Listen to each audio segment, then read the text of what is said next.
É com muito, muito amor cristão que saúdo esta querida igreja. Sou eu mesmo, mas esta voz ainda não é a minha. Há 3 dias estou bastante afônico e estou orando e tomando todos os cuidados para voltar a ter a voz. Por favor, me desculpem.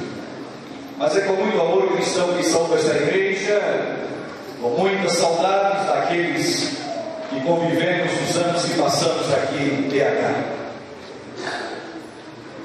Eu estou tentado neste momento a citar nomes, mas corro aquele risco de esquecer de alguém. Estou neste dilema e eu quero que vocês me ajudem a resolver. É uma grande alegria estar nesta grande e bonita igreja.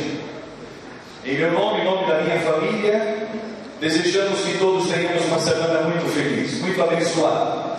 Amo estar com os casais, amo estar com as famílias. Tenho me demorado em alguns livros para falar aos casais das famílias, mas Deus, acima de tudo, ama muito a família e deseja vê-las todos no céu também.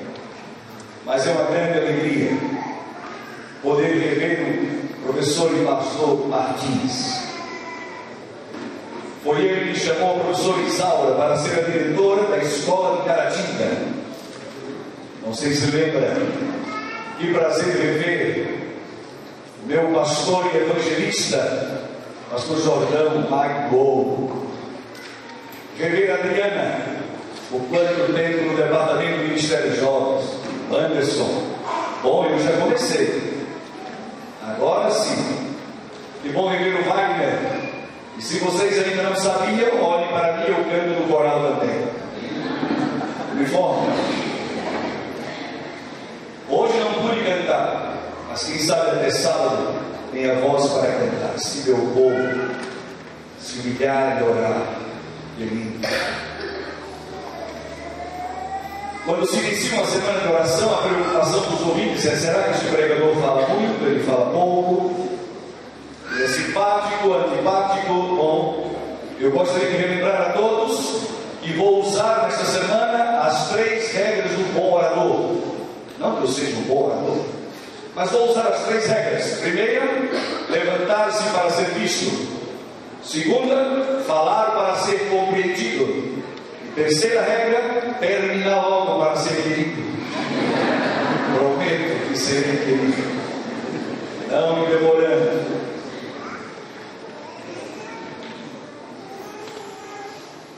Um lapso de 22 anos. Imaginam? 22 anos.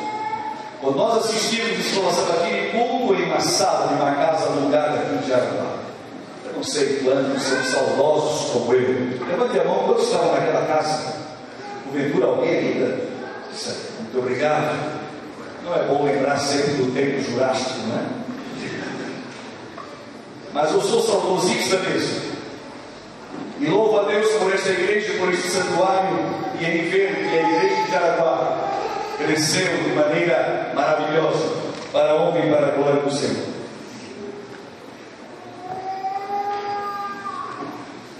Durante esta semana, tomaremos tempo para visitar algumas famílias e conversar com casais, aumentando nossos relacionamentos, fazendo crescer cada vez mais nossa intimidade com Deus através de visitas de oração, que será realmente um grande prazer. Me sobrou agora que aqueles que desejarem uma visita, a oração do pastor e sua esposa em sua casa, pode dar o nome para Edna, disse ele, e com prazer vamos agendar, vamos marcar, e vamos estar presentes em seu lar, levando não somente uma oração, mas uma bênção de Deus para a sua casa. Quero me dirigir ao pastor desta igreja, com quem tenho falado algumas vezes, mesmo ele não estando aqui. Ontem falamos algumas vezes, nos encontramos e hoje mais uma vez ele me ligou. Obrigado pelo carinho com que nos receberam ontem ao chegar aqui. E obrigado pela oportunidade de usar este púlpito sagrado algumas vezes, trazendo o recado de Deus diretamente para o coração dos irmãos. do coração deste pastor para o seu coração cada noite desta semana, que inicia amanhã também. Bem, antes de abrirmos a palavra de Deus, nós precisamos ter um discernimento, precisamos ter a paz do perdão de Deus, precisamos nos sentir perdoados. O coral cantou-se, meu povo, que se chama pelo meu nome, confessar e orar. Nós precisamos desta paz para poder abrir a palavra de Deus. E eu quero chamar a minha querida esposa para pedir isso para Deus em oração.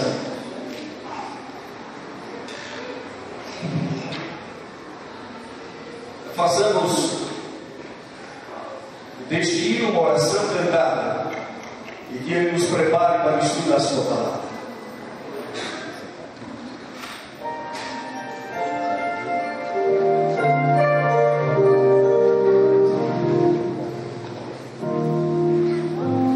Perdão, Senhor, te peço, não quero me esconder atrás das minhas faltas, encobrindo erros meus.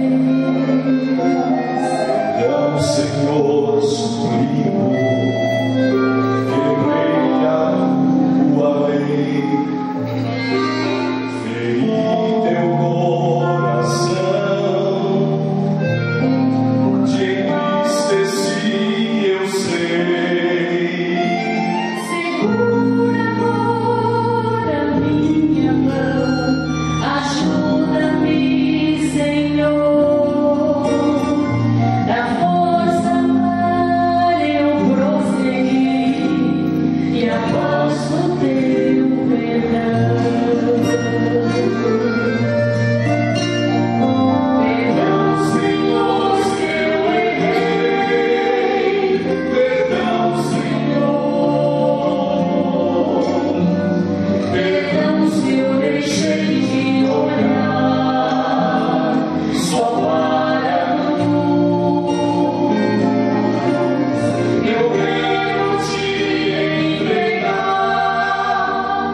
Dos ensinos seus para mim. Perdão, Senhor, por anos, até por intenções, por ter me aquecido no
de Deus.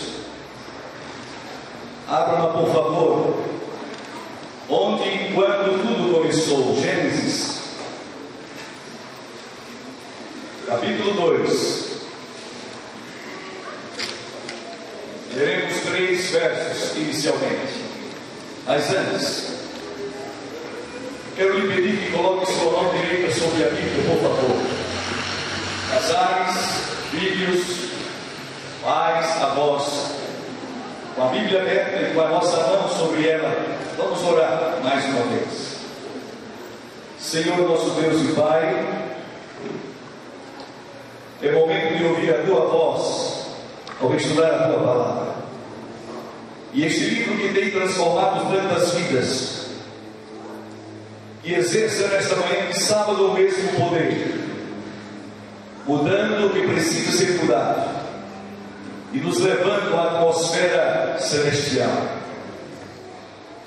Toma-nos em Teus braços, que a Tua palavra tenha um lugar muito especial em nosso coração, pois nós te oramos em nome de Jesus.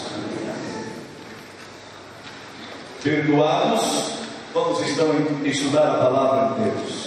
Gênesis capítulo 2, versos 7, 18 e 24. 3 versos, especialmente vamos ler nesse momento. Verso 7 diz: Então formou o Senhor Deus ao homem o pó da terra e lhe soprou nas narinas o fôlego de vida, e o homem passou a ser isto. Participe comigo, querida igreja. Verso 18 agora. E disse mais o Senhor Deus: Não é bom que o homem esteja só. Far-lhe-ei uma auxiliadora, que lhe seja idônea, madura. E verso 24, para terminar esta primeira parte: Por isso deixará o homem pai e a mãe, e se unirá à sua esposa, tornando-se os dois uma só. Quantas lições, quantas verdades nestes versos que acabamos de ler. Quantos princípios que devem ser lembrados cada dia na nossa vida familiar, no nosso casamento e para com a nossa família também. Verso 7 nós lemos que formou Deus o homem no pó da terra e soprou em suas narinas. Isto é senso de pertencer.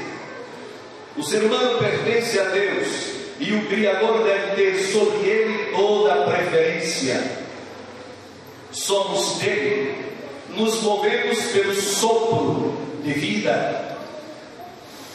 Cada vez que respiramos, precisamos nos lembrar que somos dele, feitura de suas mãos, criaturas do seu amor, do seu poder. E o seu sopro nos faz realizar e viver. Não podemos esquecer disso. Fôlego de vida, criatura em suas mãos. É do seu sopro que nos mantém.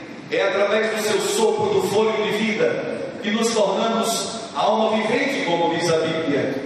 Homens e mulheres não somente moradores deste mundo, mas criaturas de Deus.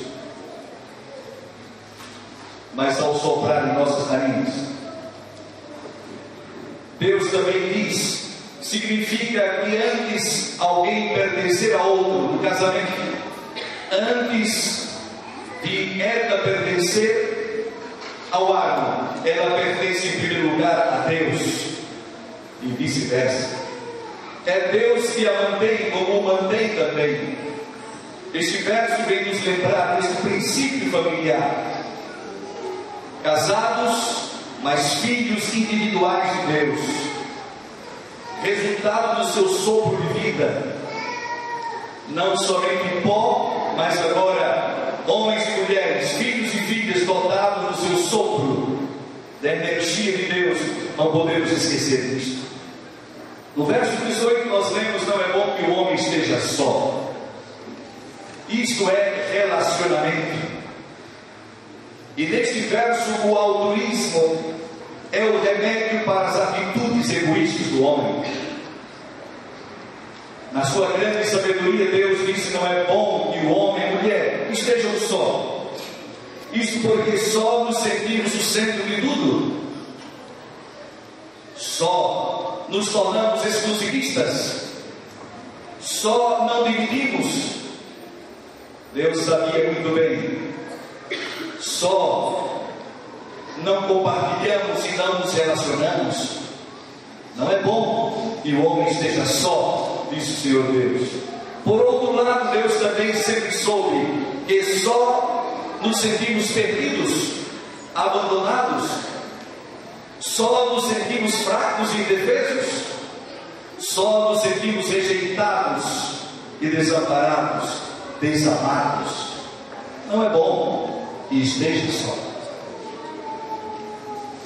Esta instituição divina chamada casamento só poderia partir dessa fonte de todo amor, Deus, o Criador de todas as coisas. Mas agora no verso 24, que nós lemos, diz: portanto deixará o homem seu pai e sua mãe. Isto é renúncia, outro grande princípio da palavra de Deus. Renunciar para crescer, renunciar para amadurecer. Deixará seu pai e sua mãe, renunciar favores para ter novas responsabilidades, renunciar para amadurecer. E parte do princípio que amadurecer é o equilíbrio entre perdas e ganhos. Perde o ambiente do lar, mas forma um novo lar, um novo núcleo, seguindo a vontade de Deus. Deixar, que Deus acabou de dizer em sua palavra, não significa abandonar, mas deixar para tornar-se livre, independente. Deixar para criar um novo círculo, seguindo e obedecendo a lei da natureza. Deixar para criar, para manter, para amar. Quanta sabedoria nesses princípios bíblicos. Não é bom que o homem esteja só. Deixará seu pai e sua mãe, criaturas do seu sopro. Assim somos nós. Mas no mesmo verso 24 que lemos, também segue outro princípio para esta manhã do dia do Senhor: e se unirá à sua mulher, tornando-se o que mesmo? Uma só carne. Isto é unidade. Somos seres sociais, precisamos um do outro para viver, para sobreviver. Na união matrimonial, o esposo e a esposa tornam-se uma só carne, e isso tem profundidade, isto é sério, isto é eterno. Uma unidade de propósito dos salvos. Durante esta semana vamos lembrar a vontade de Deus nesta unidade familiar, no casamento, na educação dos filhos, no relacionamento. Deus ama a unidade, Deus propõe a unidade, uma unidade nos propósitos, nos alvos, uma unidade que aqueça, que envolve, uma unidade que desenvolva e frutifique, como é o casamento. Repito, Deus ama a unidade. Para ilustrar, na vida a dois, na vida familiar, na vida dos cônjuges, possui uma unidade elétrica que faz vibrar dois corações. Isto é o amor, isto é o casamento. Contudo, queridos e amados irmãos, há no casamento um fator decisivo, que está bem colocado no livro do Salmo 127, a estrofe 1. Podemos encontrar juntos? Livro dos Salmos, o Salmo 127.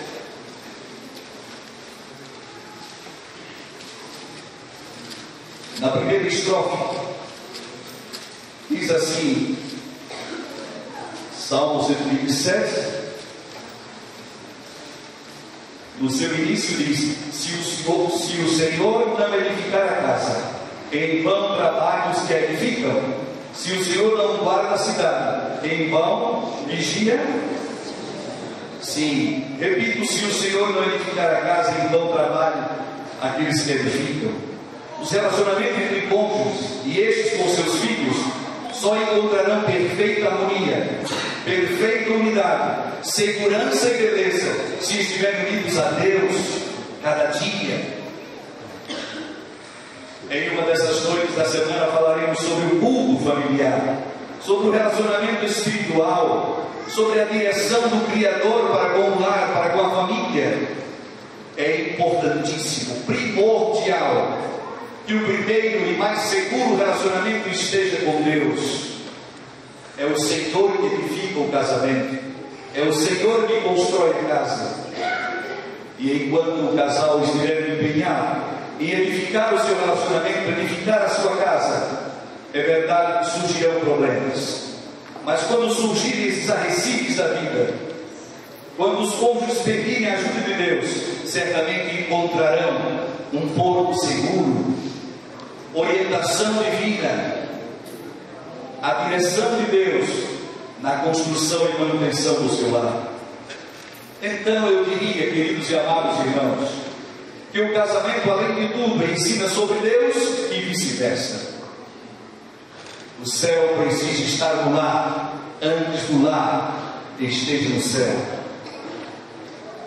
Para terminar esta manhã de adoração e louvor que o Senhor nos dá, vamos ao maior de todos os dons.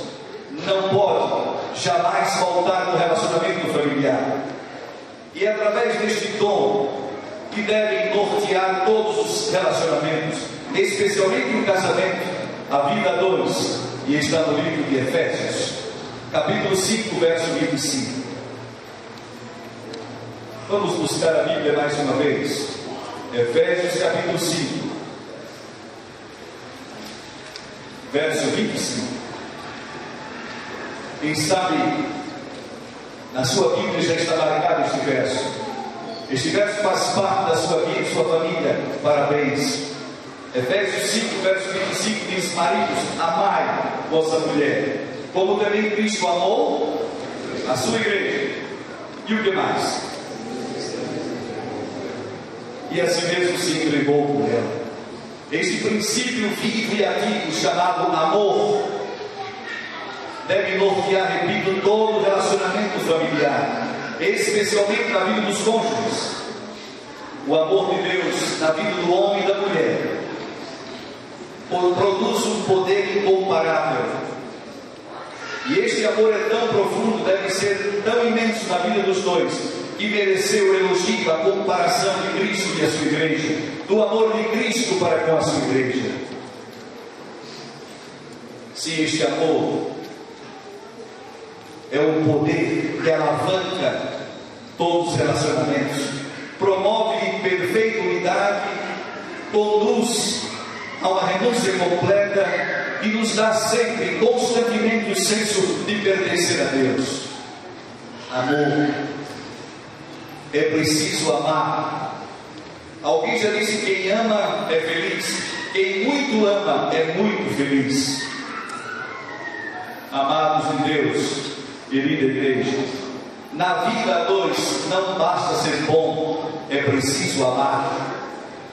E há uma grande diferença, há um degrau entre ser bom e amar. Precisamos sempre lembrar disso. Na vida a dois, no relacionamento familiar, não basta ser bom, é preciso amar. E neste momento, passo a destacar o que significa ser bom e amar. Quem é bom, dá para quem vive, mas só quem ama, vive para dar. Quem é bom suporta as ofensas, mas quem ama, esquece as ofensas. Quem é bom compadece o outro, mas quem ama, ajuda o outro. Quem é bom começa e acaba, mas só quem ama começa para jamais acabar. É diferente ser bom e amar. Quem é bom revela os erros, mas só quem ama não os deixa errar. Quem é bom ajuda quando está perto, mas só quem ama está sempre perto para ajudar. Quem é bom também ama, mas só quem ama é sempre bom. Parece um trocadilho de palavras, não, mas é a diferença entre ser bom e amar. Você ama seu cônjuge ou apenas tem sido um bom homem para ela? E você, esposa, tem sido uma boa esposa ou uma esposa que ama? Quem é bom atende as necessidades, mas só quem ama tem necessidade de atender. Quem é bom não faz mal a ninguém, mas só quem ama faz bem a quem faz mal. Quem é bom vê as condições para dar. Quem ama dá sem condições. Quem é bom às vezes descansa, mas quem ama nunca descansa. Quem é bom vê no homem que pede, mas só quem ama vê no homem o pedido de Deus. E esse pedido está bem registrado, bem colocado em São João 13:34. Amai-vos uns aos outros, como eu vos amei a vós.